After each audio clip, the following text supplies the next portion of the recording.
and we're going to demonstrate a suggestibility test.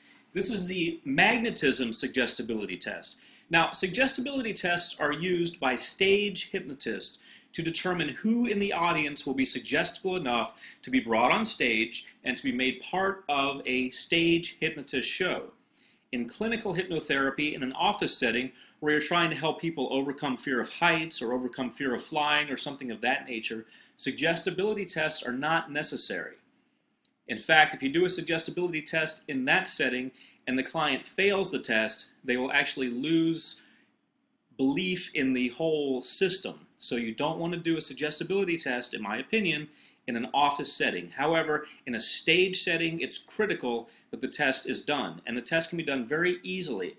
Let's say that I'm a stage hypnotist and I've got 1,000 people out there in the audience. I don't know who to bring on stage. I don't want to bring on just anyone because they might be highly resistant to hypnosis.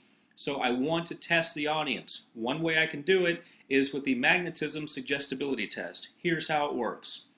Lisa, please put your hands together like this, not quite touching. So you see Lisa's hands are about, and mine also, are about 4 inches apart.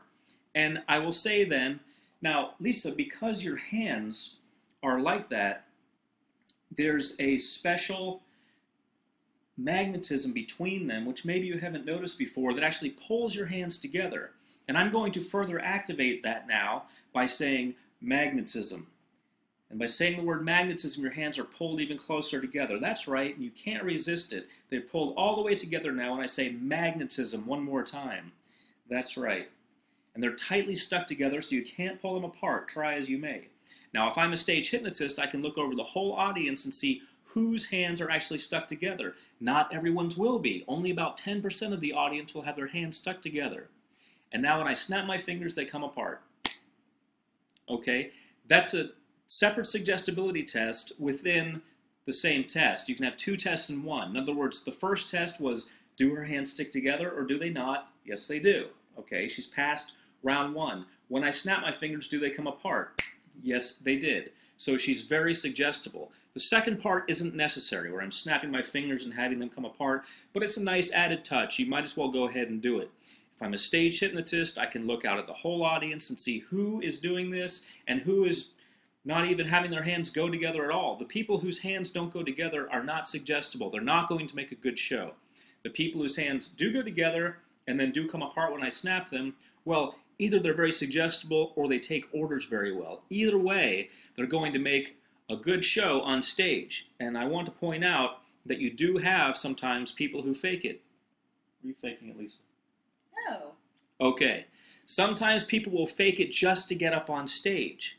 But that's okay. For a stage hypnotist, it's not necessary that the people are actually that suggestible. It's only necessary that the audience perceives them as being that suggestible. However, it is assumed by stage hypnotists that most people who are participating and obeying properly are actually that suggestible and not trying to ham it up and just get on stage.